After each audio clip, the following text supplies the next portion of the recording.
Ayan, magandang umaga. Gem Hardware is back. Ayan. So ipapakita po namin sa inyo kung paano namin papalitan yung blade namin ng table saw. Ayan. See? Napakasimple lang. So ito yung table saw natin. Okay?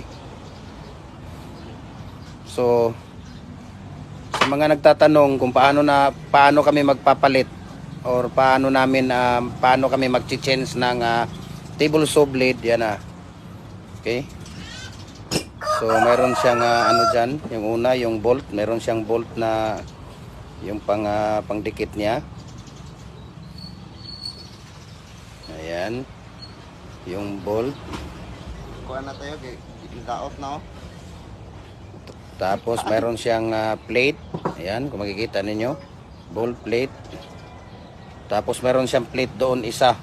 Okay, yung plate na yan, yung bilog, 4 inch din siya.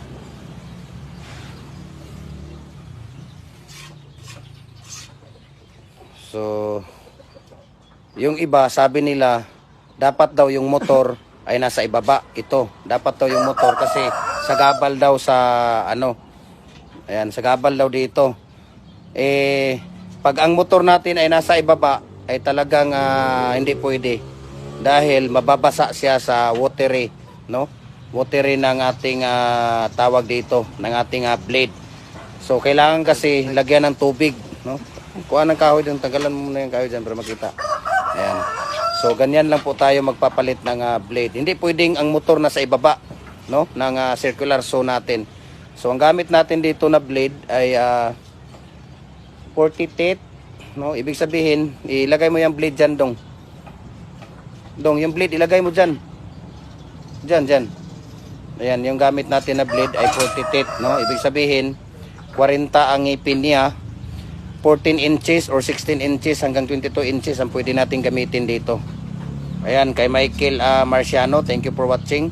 So una, yung plate na ilagay. Ayan, tapos sunod, yung plate na naman. Ayan. Tapos yung bolt niya. So ganyan lang tayo magpapalit or mag-change ng circular table saw blade. Okay? Tapos kailangan lagyan ng use oil. So itong mga itong mga tawag dito, yan. Ito. Ano siya tawag dito?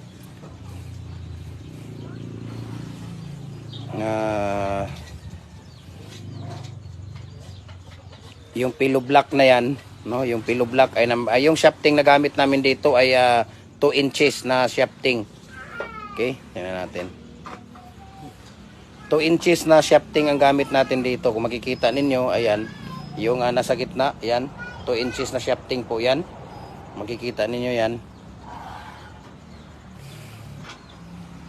So ganyan lang tayo. Hindi tayo pwedeng magpapalit ng hindi tayo pwedeng magtawag dito, maglalagay ng motor sa ilalim. Dahil pag naglalagay tayo ng tubig, ito, water station yan, water papunta doon sa blade. Ayan, no. Tingnan natin mamaya yung pag-prepare nila. Hindi pwedeng ilagay doon, no? Hindi pwedeng ilagay doon yung tawag dito. So ganyan lang tayo magpapalit ng blade sa ating kay Ray Ocampo, thank you for watching. Kay Ronald Alan Maglio, thank you for watching. Kung nagustuhan ninyo yung live at video natin ngayong umaga, ang inihiling ko lang sa inyo, paki-share po para mas marami tayong mga matutulungan ng mga kababayan natin na talagang wala pang alam sa pagpapalit o paano natin pinapalitan yung blade natin ng circular table saw. At least kung magbi-business sila, mayroon na silang idea. Okay? So ang blade na gamit natin dito mga idol ay 14 inches. Ito 14 inches. 40 teeth. Ibig sabihin 40 ang ipin niya. Pwede din yung pwede din yung 50 teeth, 60 teeth, no, 80 teeth. Maganda rin yung ganyan. Pero may kamahalan siya sa no. So dapat carbide, no? Carbide ang gamit natin na kay Jace Baod. Thank you for watching. So kung nagustuhan ninyo yung video natin, no, sundan ninyo yung natin, yung electronics na free raffle natin. Dahil mayroon tayong free raffle na libre, no? Ngayong January 30 ang bola natin. At tatlong pins concrete post molder yung ibibigay natin doon. Malay natin kung kayo ang mananalo doon. Okay? Ayan. Umiikot na po siya. So ang motor dapat lang talaga sa gilid. Hindi po siya sa gabal dito. Wala po siyang hindi siya pwedeng ilagay doon sa ilalim. Saan mo dan banda ilagay kung sa ilalim mo ilalagay? Hindi pwedeng sa ilalim ilalagay kasi ang dumi tapos tubig, no? Pag nagwa-water tayo doon sa blade, hindi pwedeng walang water sa blade dahil aapoy siya, no? At masisira yung natin. So ang shafting namin na gamit dito, ito, yung shafting na yan, ito po ang shafting ay 2 inches po, no, ang laki niya. Tapos siyempre ang gamit natin ng mga pillow block, ito yung pillow block natin. Yan ay 2 inches din na pillow block. Tapos ang motor natin ito, yung motor natin na gamit dito, ngayon 5 HP lang po ito. Ayan kung makikita ninyo, 5 HP wire copper po siya. Ayan, single phase electric motor. Copper winding siya. 5 HP po. Ayan kung makikita ninyo yung gamit natin na okay? So napakaganda po, napakaganda, napakatibay. Ang gumagawa po nito ng tibulso ay dito po sa amin sa Cagayan de Oro. Sila po ang gumagawa ng original na mga tibulso dito sa amin sa Cagayan de Oro, no? Maganda talaga yung tibulso na original dahil hindi basta-basta rin paggawa ng tibulso dahil kailangan din ang yung design niya talaga kasi pag hindi tama ang design, ang pillow block, ang blade ay madaling masira, no? Lalo na sa pillow block, napakamahal yung pillow block na gamit natin, no? More than 1,000 or 2,000 plus ang isang pillow block. Minsan isang linggo lang pag hindi maganda ang design ng ating circular tibulso, masisira yung blade, yung shafting, nako. Baka lahat ng profit mo doon lang napunta sa na yan, no? Kaya importante yung tibulso na experience or talagang mga original ang gumagawa. Dito sa amin, si Tatay Boy lang po talaga dito sa Cagayan de Oro. 75 years old na, no? 60 years na pala siyang gumagamit ng nag-i-install ng tibulso. 60 years old, 60 years na po siyang siya ang talagang gumagawa dito. Siya talaga ang unang gumagawa dito sa amin sa Cagayan de Oro, no? So pwede rin tayong nagko-customize. Kung gusto ninyo, pwede tayo sa 5 HP, 6 HP. Mayroon tayong tibulso, no? Na binta ito. Ibibinta ko itong tibulso na to. Kung gusto ninyo, kasama itong motor dahil magpapalit ako, mag-upgrade ako ng medyo malaki dito, no? Yung pwedeng sa isang troso. Ayan, papalitan namin. Ito, ibinta ko lang ng 45,000. Ito, isang set na to.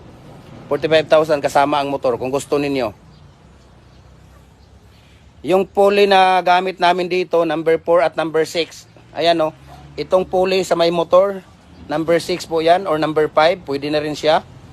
Tapos ang pulley dito sa shafting, ayan, number 4 yan. Double pulley po siya. Double pulley po. Okay? Mayroon kasi kami, tatlo yung namin dito, tibulso. Ayan, ito yung isang tibulso namin. Okay? Na namin. Ito, ibibinta ko to. Bibinta ko to. Kung sino yung may gusto dito, ibinta ko to set, 45,000. Sinong gustong bibili dito? Ibibinta ko to, anytime makukuha ninyo. Ayan, tingnan ninyo. Napaka tibay po ito. Kahit na itisting natin, sila ang ayan, ready na po yung natin. Ready na po yung bansonero natin. Ayan, kay Emerson Aro, thank you for watching. Kay Chavez Joyce. Oy, kay Chavez Joyce, ayan, mag-share kayo ng video natin. Malay natin kayo ang mananalo ng ating pamimigay na molder. Dong, mamaya na yan, Dong. Dito ka muna, Dong. Ayan. So, ilalagay na yung water station dito. Kay Sandar Duray Rads. Ayan. Sumana Sikara Nandana. Ayan. So, thank you for watching, guys. So, please watch and share our live. If you agree, then please share our live if you are happy to watch this live, okay? So they are going to put the watery to our blade. Ayan. Kay Milis Zinel, kay Wyman Mac. Ayan, so thank you for watching. So kailangan talaga yung mayroong water siya, no? Kay Telina Madosian. Ayan, so this is our circular tibulso for our cutting of our cucumber. Ayan, so thank you for watching guys, and please share this video if you are happy to watch. Okay, so now they are going to put the water. See, have you seen there? The water is running in the blade. See, para pag nag-aano siya, para if they are going to cut cucumber, hindi siya magbo-burning. So yan po. So itong set na to, bibenta ko to 45,000 kasama ang motor. Napakaganda po, napakaganda. Ayan. So tingnan niyo nang mabuti. Now they are going to cut the cucumber. Ayan. So magka-cutting na po sila. Okay. Magka-cutting na po sila.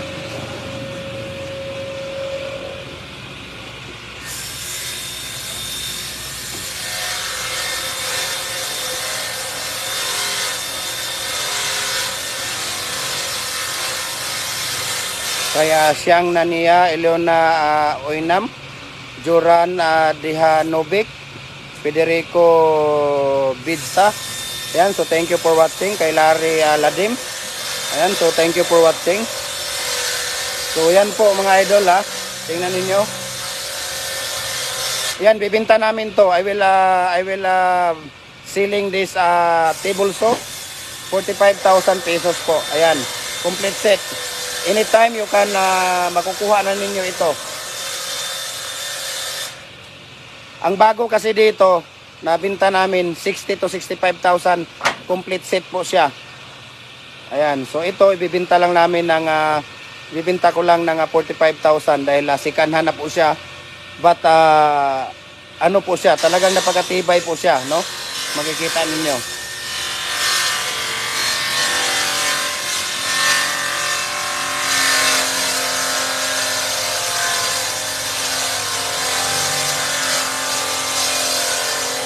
So sa mga manonood po, no? Sa mga bagong nanonood ng video natin, sundan niyo yung mechanics natin, yung pre-raffle na mechanics natin. Dahil mayroon tayong tatlong pins concrete post molder na ibibigay. Mag-pre-raffle tayo ngayong January 30. Malay natin kung tayo ang mananalo.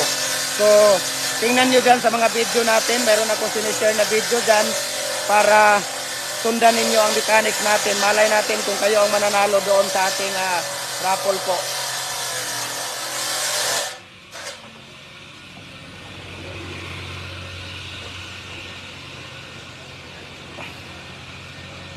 Malay natin kung kayo ang mananalo doon sa ating paraffle. Susundan ninyo yung video natin dyan dahil meron tayong molder na ibibigay. Okay?